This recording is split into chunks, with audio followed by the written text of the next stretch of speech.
Child, let me talk like the televangelist Kenneth Copeland. He said, COVID-19, you are destroyed forever. I blow the wind of God upon you. Give me your wig. Give me your wig. Give me your wigs. You don't know what to do with it. Hello, beautiful people. What are you all up to during this whole quarantining thing? Iyanla Vanzant said that she was very disappointed because quarantine, I guess, is drawing out the worst in people. She's saying that there's a rise in domestic violence cases. She said, stop beating up on people and instead go ahead and beat your meat. Don't be putting your hands on nobody. Now, of course, I'm not beating up on anybody. It really wouldn't even make any sense for me to do that considering I ain't got no hands like that. But Iyanla, you don't have to tell me twice. Okay, I'm done. Make sure that you're going to patreon.com/AdrianExpression. On Tuesday, I will be releasing another episode of the Expression Podcast over there based off of all the topics and stuff that the patrons want me to speak about. So make sure that you sign up so you won't miss it. Let me tell you something. When Lady Gaga whips out them glasses, okay, she has this business casual suit on. I know that she did not come to play any type of games. I know that it's real serious. She ain't wearing 10-inch heels or a piece of meat, okay, some steak draped over her shoulder. I know that something intense is going on, and it actually is. This is coming from Global Citizen. They said, we're excited to announce One World, #Together at Home, a global broadcast on April 18th, which, by the way, is the day before my birthday. Okay. Curated in collaboration with Lady Gaga and featuring your favorite artists and comedians. Now, it's no shade. Maybe some of your favorite artists and comedians are on there. I don't see too many of mine. All right, I'm done. Now, they say this is all in support of the World Health Organization and healthcare workers on the front lines of the coronavirus crisis. They said that she already has been working with them and they've raised like $35 million for this, so that's really cool. I'm sure April 18th, you'll definitely want to tune into that, those of you who are interested. And also April 19th, like I said, is my birthday. You'll definitely want to start paying a little bit closer attention to my accounts towards the end of this week leading up to my birthday, if everything goes as planned. That's all I'm going to say to you, gross. So this is gonna be real quick because to me it's foolishness. Yaya Mayweather, that's how you pronounce her name, girl? Floyd Mayweather's daughter, she apparently stabbed some girl who's pregnant, and it was NBA Youngboy baby mama. I mean, Floyd Mayweather apparently deleted all the pictures of his daughter off of his Instagram account. It is just a complete mess. A lot of people are like shocked that this happened, but if you really sit and think about the family life that Yaya has had, it's just like, this man, you know how many stories of abuse and assault and stuff Floyd Mayweather has been going, domestic abuse and stuff that Floyd Mayweather has been in, girl. To me, it's unfortunate that this has happened, but it's not really that shocking because the apple doesn't stab far from the violent dash tree. It just doesn't. One of my biggest issues is just like, okay, girl, now you're gonna be facing all types of charges. All types of charges over NBA Youngboy. You know, I would rather sing Love on Top in its original key, going through all the key changes without stopping or drinking any water live on social media than fight for anything close to, than fight for anybody named NBA Youngboy. I promise you I would. Baby, it's you. That's how some of these relationships work. It would be like me singing Love on Top. It might sound good in the beginning, but once you get to the end, but jokes aside, it really sucks because all of us are just like, oh, well, you know, why would you fight over some boy like that? And it's just like, when you have been thrown up and down and neglected and you witness abuse and all that stuff, you get love, or you try to find love from wherever you think you can, or what you think is love. And it's really sad to see, honestly. Speaking of sad to see, I'm very sad to see anytime Adele is sad. Even though it does mean that we're gonna get good ass music, I'm just sad to see anytime Adele is sad. And the only reason I'm bringing this up is because apparently news of her divorce had been circulating online and stuff, and people are talking about huge numbers when it comes to divorce settlements. Although Adele has, or I guess both of them, they have made this whole process as private as possible. Some people are saying that Adele is gonna have to pay her ex-husband, I don't even know his name, girl. I don't know his name, and that's how it's gonna stay, girl. I don't know his name. Some people are saying that Adele has to pay her ex like 140 million pounds. But like I said, a lot of the details of the case are just speculation, or they're not confirmed. But I mean, it's kind of generally understood that she's probably gonna have to dish something out to his ass because there was no prenup signed and all of that. Let me tell you something. Why are men? Why are men? No ma'am. The Independent says, in California law, assets acquired during marriage are split equally. But in Adele's case, she'd already released 2 albums before she was married to Konecki? Girl, I don't know. Even though it's been reported that no prenuptial agreement was signed, like any divorce, it's obviously more complex than any of us can even pretend to know with any glimmer of certainty. So, like I said, a lot of people are saying, oh, she has to pay him all this money. And I think that, yeah, she probably will have to pay his ass some money because of how the law is set up. But I don't think it's anywhere near, damn near her whole net worth. Like, I don't.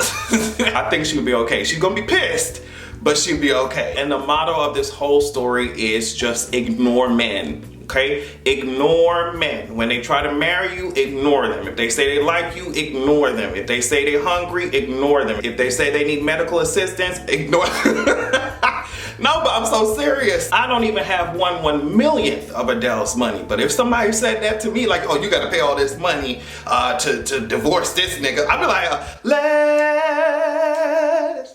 let's stay together. Listen to me. And then she rich as hell, so she could stay with him and just call up Elon Musk, and whenever he's really going to Mars, she could tell him to bring her ex right up onto that other planet, and they could technically stay together, but just be separated millions of miles apart. Like I said, avoid this whole situation by ignoring everything that men say. I'm gonna mention this really quickly. TPain and Lil Jon had a cute little battle on live, and it was so, like, anytime these producers, especially ones that have had super long careers, anytime they get up on live and start playing their music and stuff, this one was especially cool because Lil Jon and TPain seemed like they were genuinely having fun, and there was no ego weird shit that a lot of these other producers and stuff have going into these lives. You know, they're the ones who made the turn up tracks of our lives, you know, and that's the energy that they brought to the live. It was so cool. Anytime they get up there, it gives me nostalgia tease. It's just like, wow, I remember when life was simpler. We didn't have Miss Rona in the ring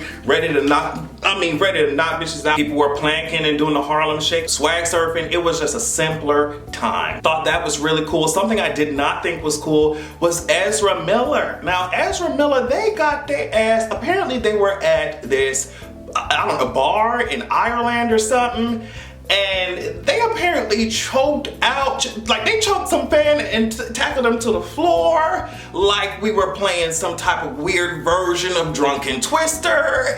I was so confused. I was like, I had to check the video multiple times. I'm like, this, are you serious? This is Ezra Miller doing this to a fan of— Learn it? Did you want to fight? Is that the deal? Whoa, bro. Fight? I don't know if Ezra was drunk and at first they were playing around and a fan came, played around with them. I don't know, but all I know is that his hand was around somebody's throat and he laid her ass out, and there were apparently some reports, I'm not sure how true this is or confirmed this is, that he was spitting on people as well. So I don't understand. When I get tipsy and stuff at bars with my friends, I'm twerking on some of y'all boyfriends and that's it. You know, I'm not doing anything crazy. I'm seeing where my crazy friends are at. One is over here dancing their life away. One is on the phone with their ex when I know they shouldn't be. It's just, you know, that's the type of energy, the craziness that I get into. I'm not choking nobody out. You know, it's just, and I know that people are gonna be like, well, Ezra is a celebrity and, you know, people's always coming up to them, and like, y'all's drunk is different from mine. I'm twerking my back and then I'm taking my ass home. I'm not doing all that. It's just, can someone please explain what's going on? Because I was so confused. That video spread faster than the Flash could ever run on social media, okay? Since we're on unpleasant things that we've seen recently, let's talk about Bhad Bhabie. Let's talk about it. For premise, let's establish a baseline, okay? So this is Bhad Bhabie, okay? You want another picture? This is Bhad Bhabie. Why is it that I'm seeing this from her account? What's going on? Can someone explain this to me? Why am I seeing this? Now, it's just, it's weird. It's weird. I can do this whole dissertation about, blackness and whiteness and how y'all always use black skin and black culture as costumes. I could talk about black women being the butt of society's jokes for generations. I could talk about all of that. But at the end of the day, it is just weird. We don't even have to go into no sociological terms. It's weird. Can you imagine waking up, you look like this, girl. You look like this. Like, there are comic book characters, superheroes, there are cartoon characters that you could cosplay as. Why y'all always choose black women? Like, it's so weird. And I know it's a given. She does this to get eyes on her. She does this to get people talking about her. But that's corny to me too, because I'm like, if you have something substantial to offer, whether it's music or the shit that you're saying, then you wouldn't have to do this to get people to talk about you. But like I said, you'd have to actually have something substantial to offer us. What's really disrespectful about this is that a lot of times the same ones that do stuff like this are the ones that take huge shits on black women. They disregard everything that black women saying. They don't pay attention to them unless it's to steal from them. It is just all around so tiring. And the fact that a lot of y'all who are now like, oh my gosh, so up in arms about Miss Trash Baby, like a lot of y'all are the same ones who gave her a career in the first place, gassing her up. Y'all let these Trojan horses in and then get so surprised when they show their true color. Like, girl, what do y'all expect? Get her out of here. I just need some Windex to get her skin back to the transparent quality that it actually is. I know it's a struggle for a lot of y'all, but let's just keep it real. Speaking of keeping it real, the media has finally kept it real about what's going on with Boris Johnson. Now, Boris Johnson has apparently come into contact with Miss Rona. Boris Johnson has apparently had some brunch with Miss Rona. Miss Rona took a look around the room and she said, I want to do an interview with Mr. Boris Johnson. Boris Johnson is now intimately getting to know Miss Rona. While the media at first was saying, oh, well, we're just admitting Boris Johnson into the hospital for more tests. It's just like, girl, don't nobody go to admitted into the hospital. It should just, oh, girl, a whole PM at that too. Girl, oh, just doing some tests. Girl, y'all brought him there because Miss Rona is beating his ass. And it's just say it. And they finally said it. He's moved into the ICU. And I just want to place this as an American. I want to place this meme on here just to describe the feelings that I had as a whole American when I saw that y'all over there, y'all PM is in the ICU, girl. He apparently needed oxygen like the whole 9 yards.